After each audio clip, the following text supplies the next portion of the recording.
não é novidade para ninguém que a gente vive agora outro cenário dentro da história humana, né? Que é o cenário basicamente de uma quarta revolução industrial. Saiu da era dos softwares e computadores para a era dos algoritmos, ou daquilo que o pessoal costumou chamar de inteligência artificial. Tem uma certa resistência a usar esse termo, embora a gente aqui, para facilitar a nossa conversação, irá utilizá-lo ou utiliza muito, né, nas aulas e nas questões que envolvem a história presente, mas eu gostaria de chamar mais essa questão da inteligência artificial, colocar ela exatamente no plano no qual ela merece, que na verdade não é uma inteligência artificial, mas é uma simulação, né, de uma inteligência, né, mas de ordem lógica, né, apenas uma lógica artificial. A gente vê que as grandes empresas deste ramo, né, principalmente o Google, quando a gente vai falar aqui sobre uma espécie de possível teoria da história, né, que ela tem, inclusive o movimento dela de mercado, toda ela favorece uma certa visão de mundo, certo? A Google recentemente, aí, nos últimos anos, ela criou uma nova, vamos dizer, uma empresa um pouco mais ampla, chamada Alphabet. Essa empresa Alphabet faz com que o Google seja apenas mais um braço dentro de um esquema muito maior, muito mais amplo, né? No qual tem toda uma ideia, toda uma filosofia, toda uma concepção, uma teoria de história, inclusive, né, dentro da concepção dessa empresa, né, que basicamente visa trazer inovações aí para a humanidade, né, a curto, médio e até longo prazo. Então, a ideia central desse pessoal, né, não só do Google, da Alphabet, de todos esses caras que estão envolvidos com a questão agora dessa quarta revolução industrial, é a criação de máquinas que repliquem, de certa forma, o próprio cérebro humano, né, ou pelo menos uma capacidade humana, uma capacidade lógica, uma coisa muito mais ampla do que a pura e simples combinação ali de signos, de símbolos, mas alguma coisa que se estenda a uma esfera que simule também uma espécie de cognição por parte das máquinas, né? Então, isso daí é um meio, vamos dizer assim, instrumental pelo qual as grandes empresas, né, as big techs, vamos dizer assim, estão se expandindo para poder transformar não só o conceito de mercado, o conceito de sociedade, mas a própria vida no planeta e, quiçá, também o ser humano, né? Então ela vai enxergar o primeiro ponto, vamos dizer assim, de uma suposta teoria Google da história, seria a visão que tem das instituições, né, de molde antigo, certo? Então todas as instituições, tradições, etc., do passado, ou seja, da era, né, pré-digital para trás, são pequenos retalhos de coisas ultrapassadas, de sucata, coisas a ser descartadas. Então, o idealizador, por exemplo, do Google, Larry Page, né, um dos idealizadores do Google, um dos criadores do Google, ele recebeu mais ou menos uma formação já de cunho familiar, né, em relação a essa suposta transformação da vida no mundo através das tecnologias digitais aí, né, da própria inteligência artificial. Então, o pai dele, que foi um cientista da computação nas faculdades americanas, né, Carl Page, nome do pai dele, se eu não me engano, ele visava, né, tinha aquela ideia de construir naquela época, né, dos anos 70, construir máquinas que fossem capazes de simular esse raciocínio humano, né? Porém, dentro do desenvolvimento dessas ideias, foi se percebendo que essa suposta inteligência artificial precisaria de uma espécie de psicologia. Mas como assim psicologia? Né?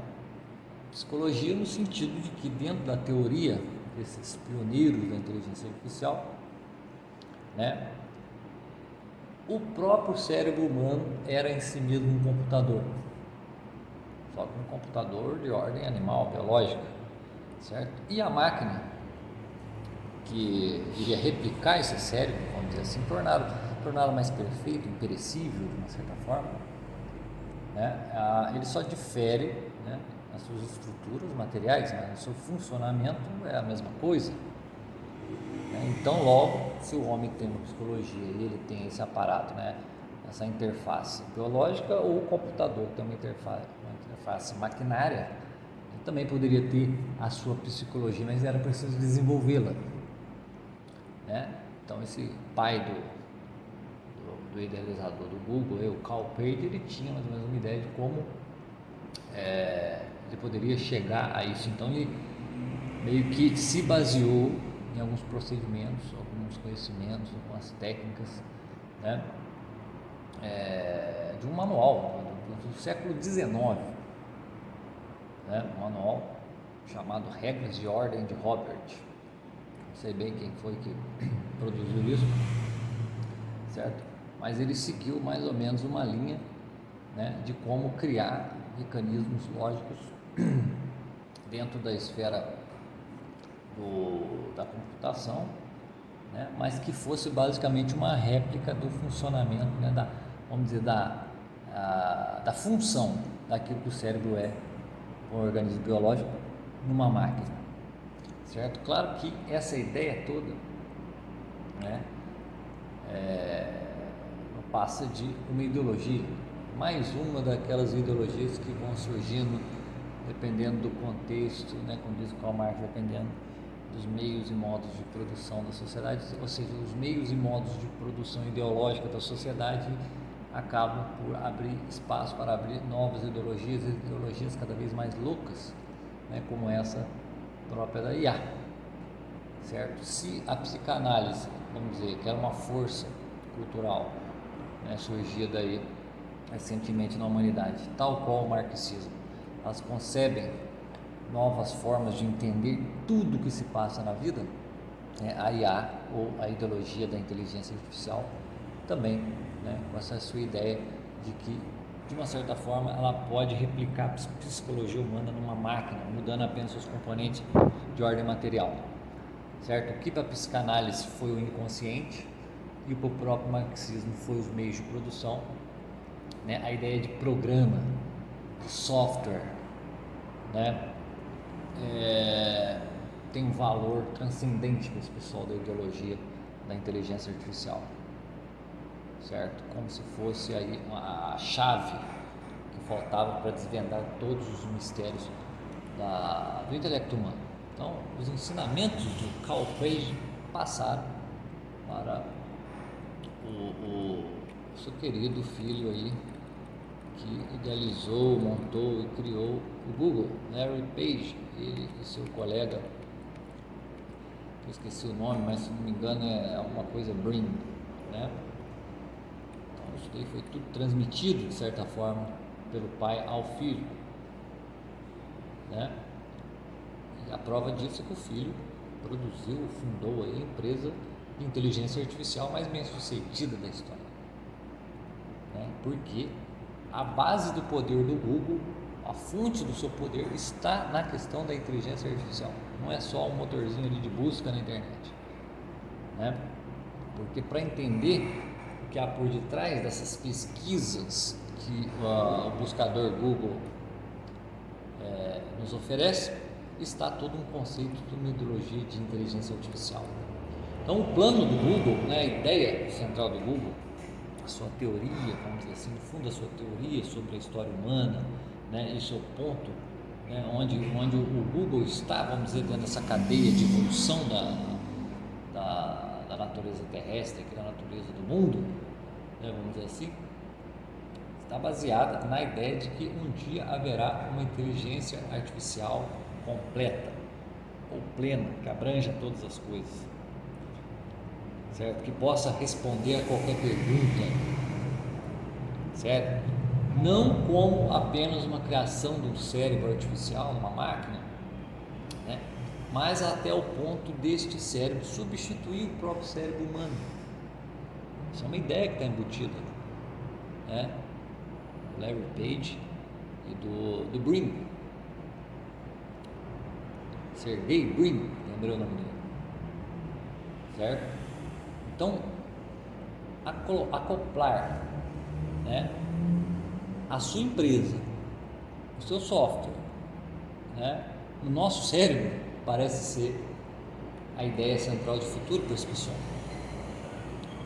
certo? Porque o Google, em todas as suas, vamos dizer, declarações aí dos seus fundadores, parece ser uma empresa que tem como pretensão redirecionar o curso da evolução na Terra, no sentido do darwinismo mesmo, certo?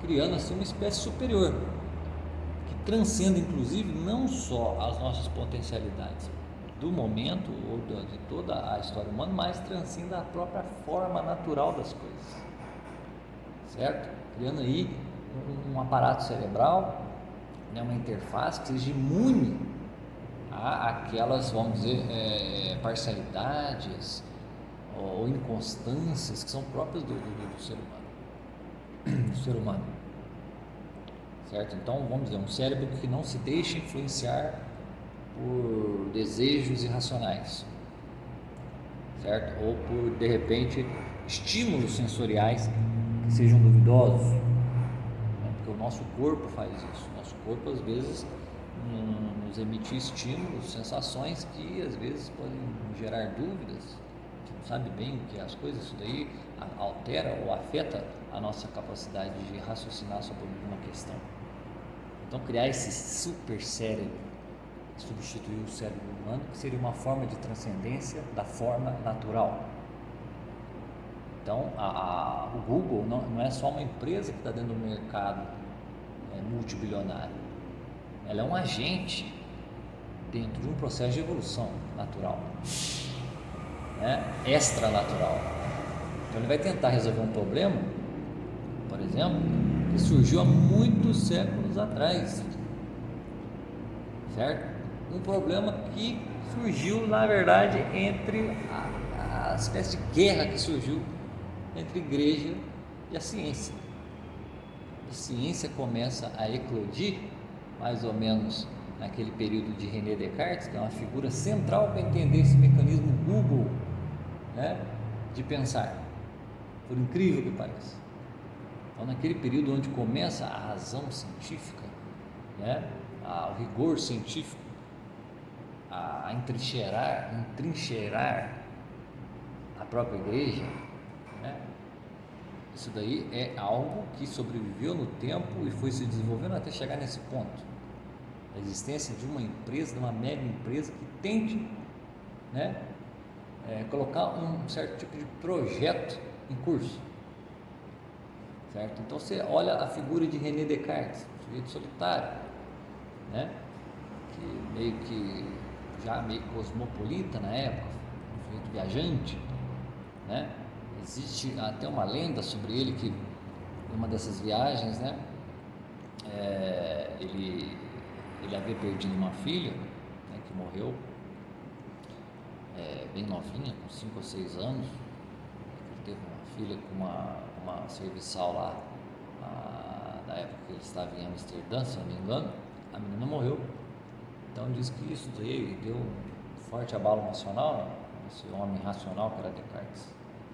Descartes, ele era um sujeito que meio que viveu uma espécie de solidão por conta de uma aflição pessoal.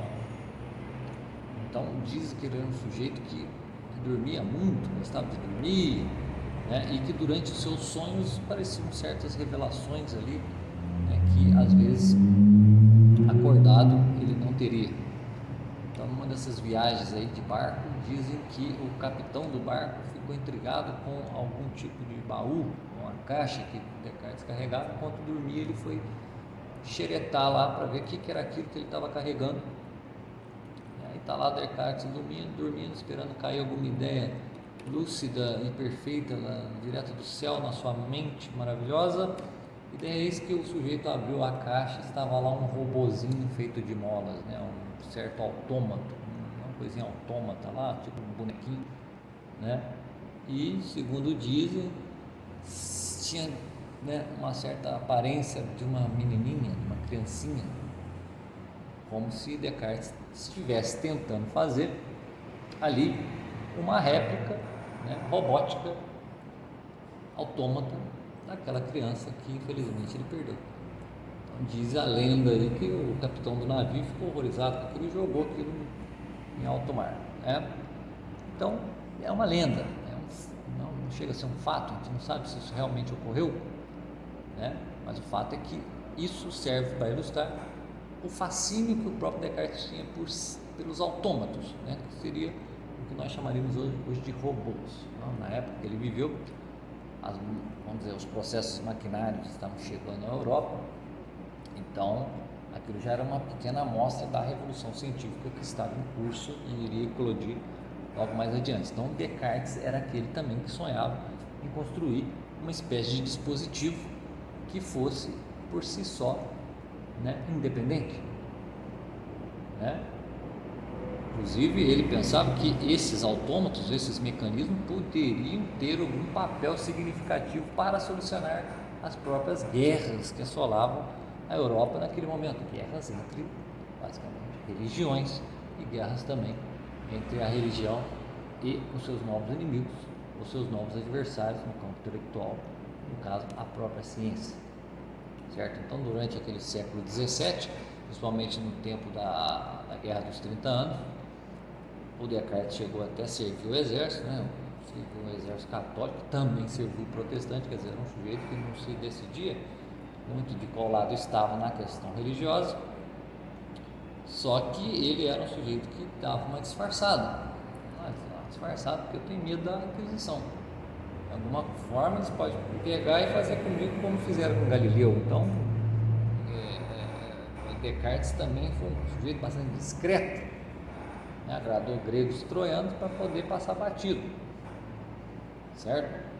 Pode até ver que, apesar dele parecer alguém que tinha fé, né, as próprias obras dele, a maioria das provas que ele argumenta, né, que ele usa nos seus argumentos, né, por exemplo, sobre a existência de Deus, são muito, vamos dizer, forçadas e até grosseiras, né?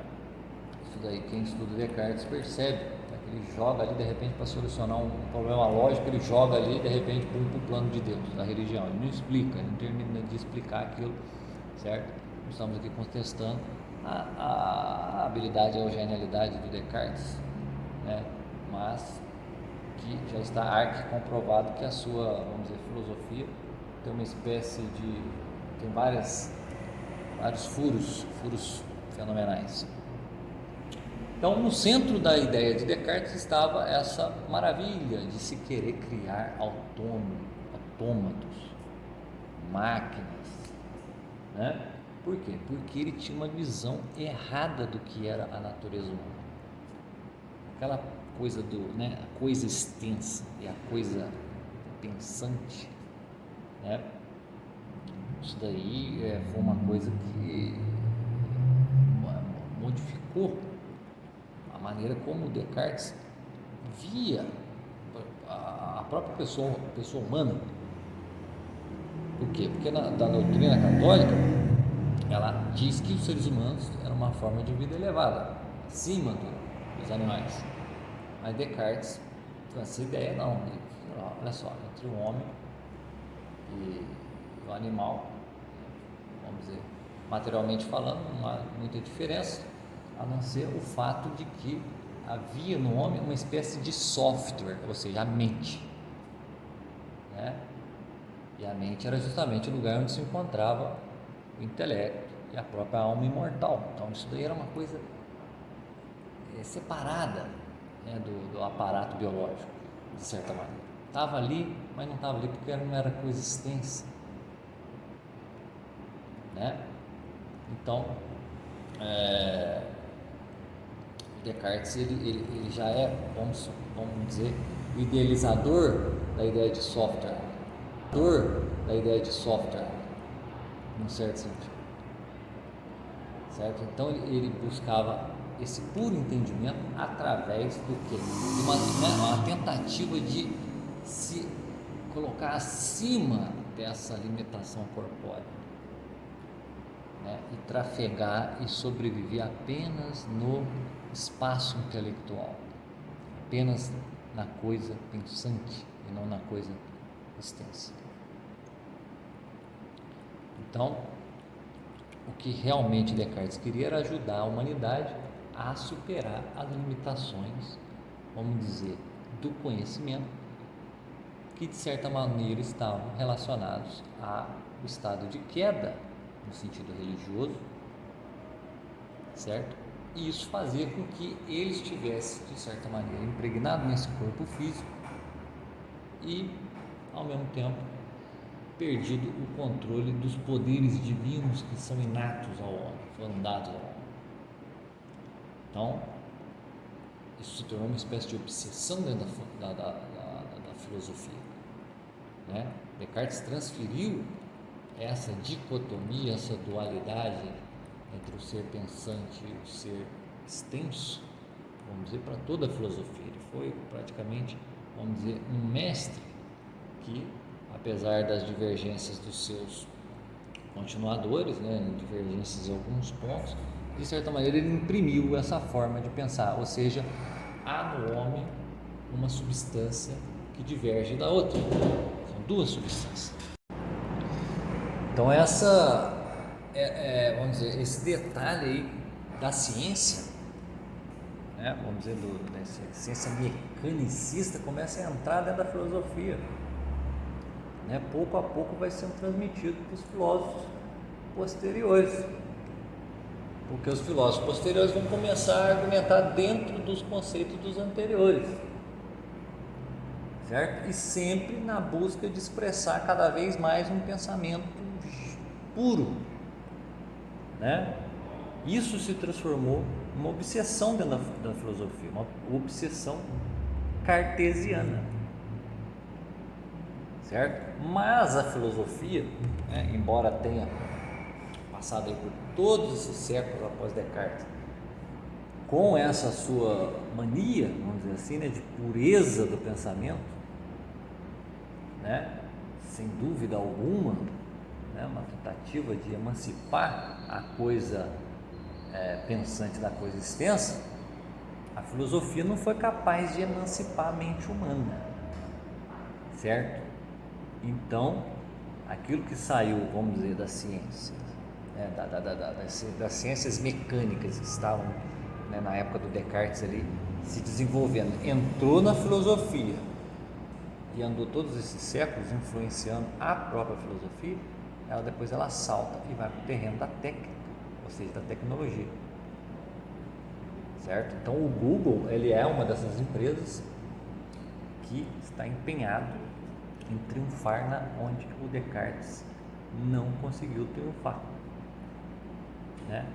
Porém sem filosofia, sem as questões filosóficas que ficavam perambulando na mente do Descartes. Então, qual que é o desafio, né, do Google? A libertação do cérebro humano, certo? E ela não, aparentemente não está nem aí para as suas implicações de ordem humana, né? O tipo de coisa pode acontecer na humanidade, de fato, em decorrência desse seu desafio de engenharia tecnológica, certo? Por quê? Porque o Google, como a maioria ou grande parte dessas big techs, dessas grandes conglomerados de empresa, sofre de uma queda moral absurda, certo? Isso daí, né, para você ver, tem influências desde Descartes, mas também capturou aqueles que estavam ali já dentro, né, nos primórdios dessa ideia toda da técnica e do automatismo das máquinas, vamos dizer assim, né, já no nosso século XX, viu? Existe um sujeito chamado Alan Turing, inglês, certo? Que estudava ali nas universidades inglesas, certo? E ele foi um dos revolucionários, vamos dizer assim, né? Um certo esboço já dessa teoria, dessa revolução digital. Porque ele criou algo na década de 30 aí, do século XX, algo como se fosse uma máquina de computação lógica, ou seja, a inteligência artificial já começa ali com Alan Turing, com essa máquina, conceito pelo menos, né? Concept. Né? Então ali já começa a lógica artificial a imperar. Né? Então, já nesse sujeito, como em todo pessoal que legou séculos de filosofia, séculos de ciência de Descartes para cá, ele já coloca a questão da existência de Deus em xeque, né? O papel, vamos dizer, divino da vida. Por quê? Porque ele só vê em um aglomerado de material orgânico, certo? Então, esse sujeito aí, por exemplo, Alan Turing, não era um sujeito que via as coisas desse jeito, né? A ponto de entender o computador como uma criancinha, né? Que você vai ensinando, você vai dando ali suporte primário, a coisa vai se desenvolvendo, vai capacitando ela a aprender, certo? E acreditava que em algum momento as máquinas iam competir de igual para igual com os seres humanos em todos os campos aí intelectuais possíveis. Isso em 1950, o sujeito já estava concebendo essa ideia, certo? Então, você vê, o sujeito que vê na máquina, vamos dizer um instrumento de uma revolução dentro da vida humana, a ponto de igualar a própria funcionalidade da inteligência humana na máquina, abre espaço para sujeitos que já vêm ter uma visão mais, vamos dizer, entre aspas, teológica do próprio processo de emancipação do cérebro humano, né? Sujeitos que se veem já dentro de um projeto revolucionário e transformador da engenharia tecnológica, né? Que vai culminar, que vai gerar um ponto de culminância aí de uma nova era, certo? Então, existe até esses sacerdotes, vamos dizer assim, da religião tecnológica, como Ray Kurzweil, não sei se é assim que fala, né?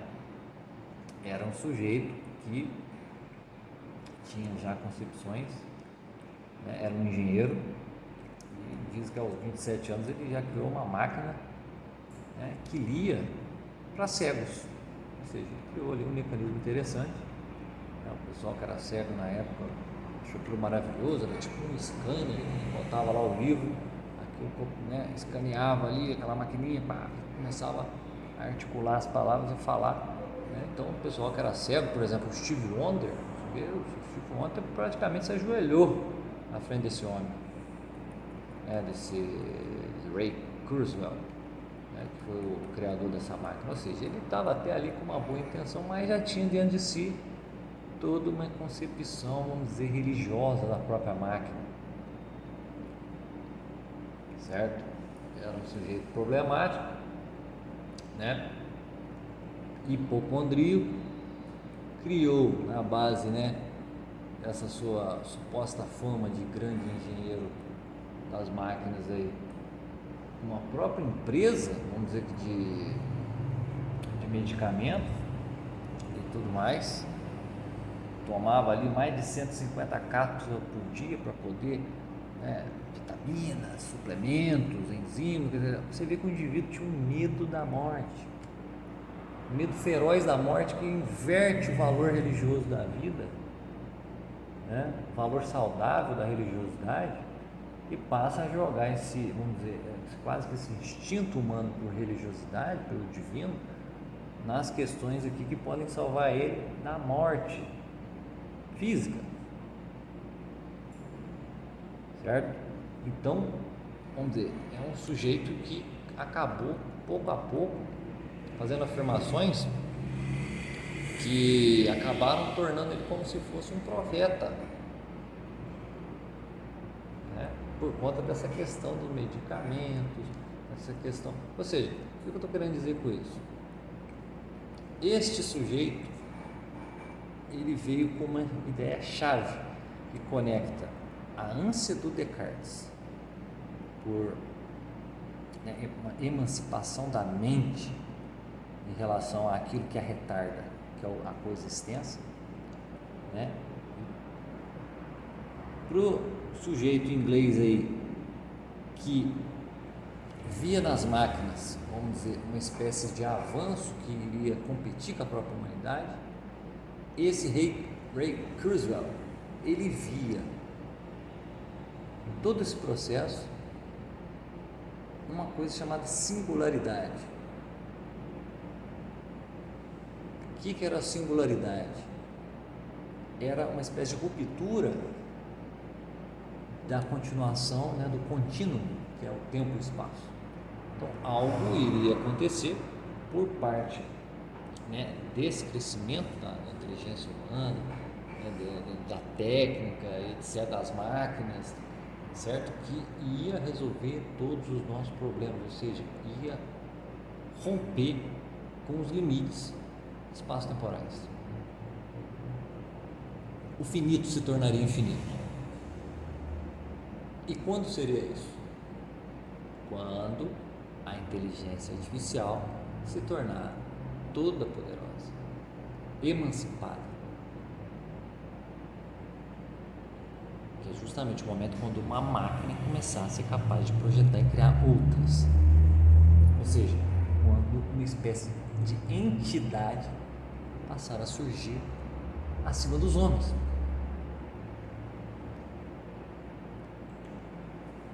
Certo?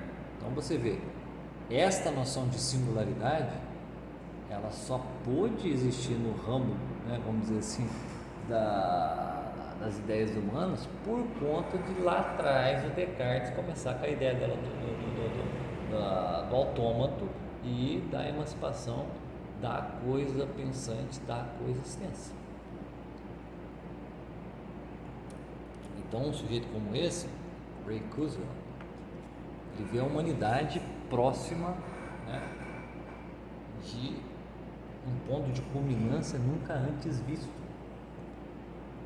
que poderá, a partir de então, modificar radicalmente o corpo, o cérebro, ou seja, e além dessa nossa versão aqui limitada e biológica. Então haverá na mente desses caras uma fusão completa entre o homem e a máquina. Isso é dado, vamos dizer, para eles faz parte do credo deles. Nossa existência vai se tornar de alguma forma virtual. O cérebro vai ser atualizado, aquela coisa toda. Então, os sonhos lá de Descartes de libertar a mente da prisão do corpo vai ser concretizado a partir da tecnologia. Então, é o mesmo dizer que nós vamos virar robôs.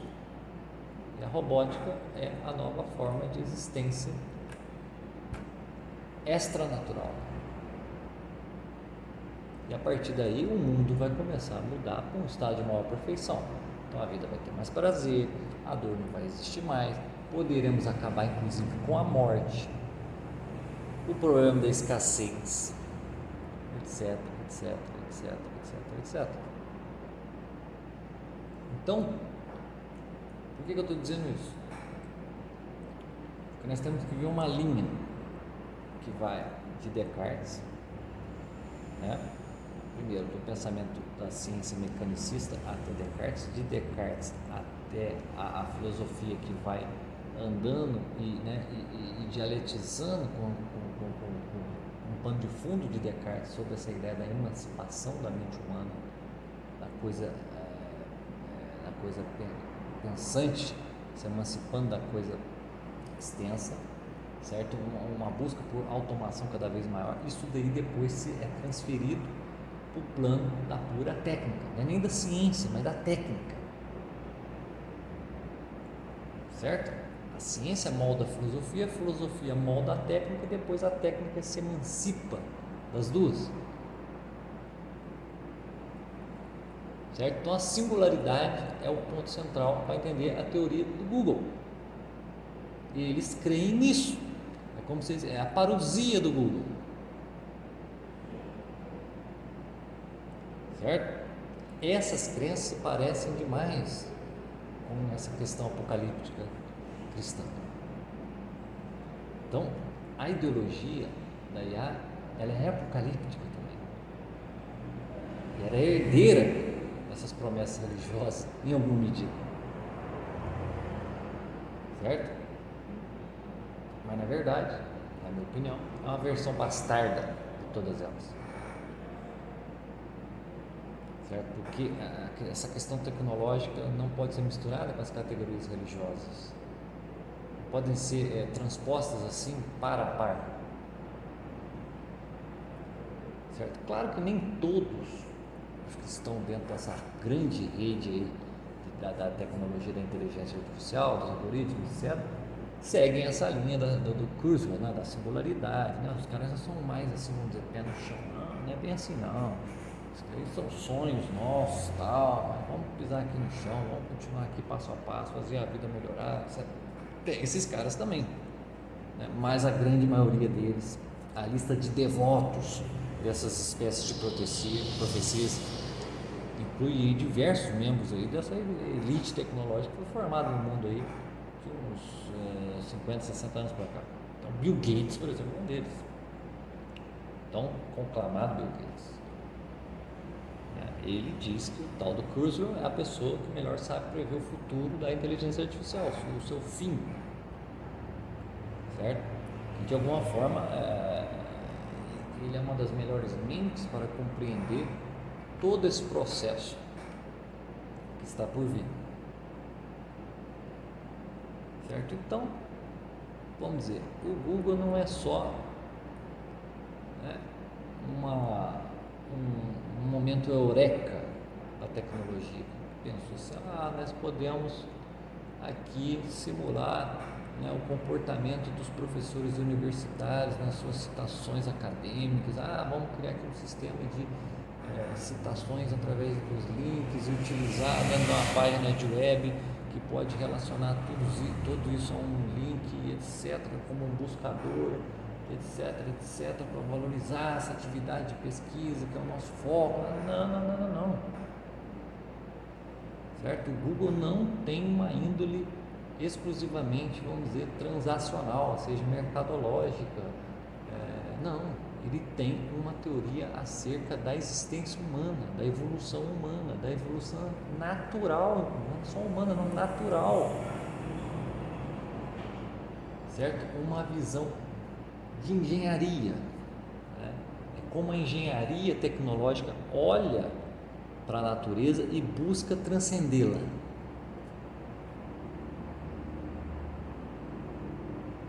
Certo? O Google, ele, vamos dizer,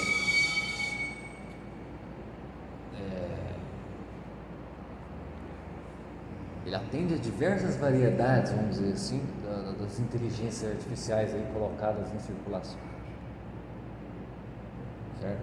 Existem aqueles que são correligionários, né, uma certa escola que eles chamam de incrementalista, que são os caras que valorizam todo o progresso, né, que culminou todo o progresso anterior realizado até o momento que chegou aí aos algoritmos, a inteligência artificial, etc. E esses caras já não tem muita esperança nessas questões mais prometeicas, aí, mais proféticas, né, que os computadores vão ter consciência igual humana, etc. Não, são caras mais pragmáticos. Agora tem os revolucionários, e dentro da visão do Google, isso daí faz parte de uma dialética normal para que a coisa aconteça um dia. Então, esses caras mais revolucionários, eles querem criar os computadores, né, que eles chamam de IA forte, ou seja, aquela IA, a inteligência artificial, que seja realmente superior em todos os sentidos do ser humano, que emancipe-se do próprio ser humano. Então, o Google, primeiro ele trabalhou dentro dessa linha mais incremental, né, dos incrementalistas, e de repente ele começa a ter ambições muito mais revolucionárias e aceita, né, de forma absoluta a ideia da singularidade. Prova disso que o próprio Larry Page contratou o Kurzweil, certo? Colocou ele como diretor de engenharia do Google. Então o plano dele é alcançar uma inteligência artificial que seja ampla, geral e dominadora, o tal do Google Brain, certo? Então a questão das redes neurais, né, que varrem ali todo o funcionamento do cérebro humano para replicá-lo dentro de um processo de software, tudo isso daí está dentro do corporativismo do Google, certo? Mas a gente pergunta até que ponto vai isso, essa crença, certo? Bom, em 2008 a Google financiou a criação de uma universidade chamada Universidade da Singularidade. Colocou lá no campus da NASA, que fica no Vale do Silício. Pode ser coincidência. O Google já doou milhões de dólares para estudantes cursarem esta universidade gratuitamente. Pode ser uma coincidência, catequizando os sujeitos para isso,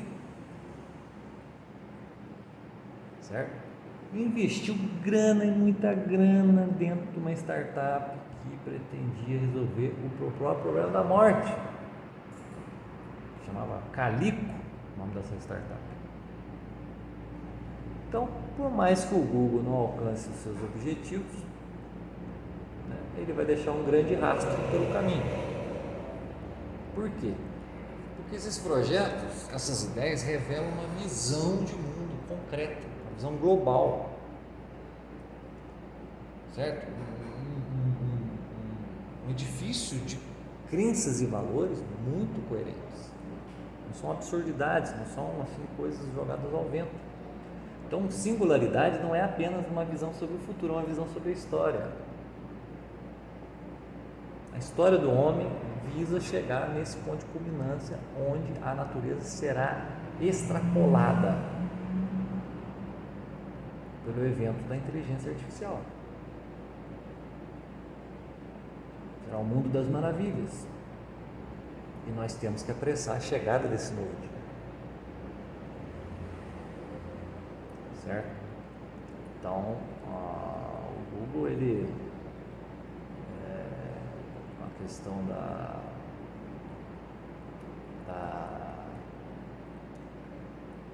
vamos dizer, da sua índole revolucionária, né?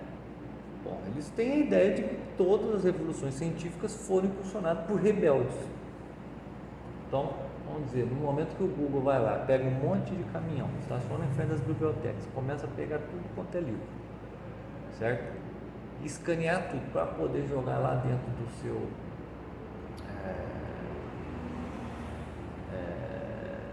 seu Google Book. Isso daí eu quero, é uma forma revolucionária de transgredir todo o senso moral, vamos dizer assim, autoral, que sempre regeu aí a produção literária, certo? Isso daí já é uma nota importante para mostrar como o Google ele vai usar de qualquer artifício para manter a sua supremacia, a supremacia da sua visão de mundo, certo? E por que a empresa Google escaneou todos os livros para colocar em circulação na internet para os homens lerem, para a gente ler? Não, não, não. Eles colocaram isso para que a própria inteligência artificial lesse e aprendesse todo o arsenal cultural, histórico, etc., da humanidade em forma de livros. Então, isso daí foi um golpe para treinar suas próprias máquinas. Um sacrifício em favor da tão gloriosa e esperada singularidade. Certo? Então, a gente usou o Google aqui para explanar, vamos dizer, das grandes empresas de tecnologia, aquela que é mais, vamos dizer, emblemática. E ela mostra isso para a gente. Olha, existe toda uma visão de mundo, umas convicções teológicas acerca da história, mas no sentido inverso, que é o sentido dessa singularidade, dessa emancipação, vamos dizer assim, da inteligência, do seu aparato físico. Isso é uma grande, vamos dizer, um sinal de grande desprezo pela criação divina, né? E é isso daí que está hoje dirigindo os processos a nível mundial. Então, como teoria Google da história, nós queremos mostrar isso.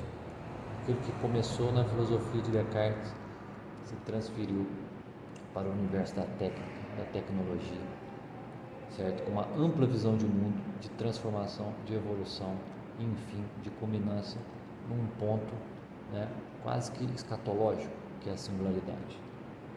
Então, ficamos por aqui.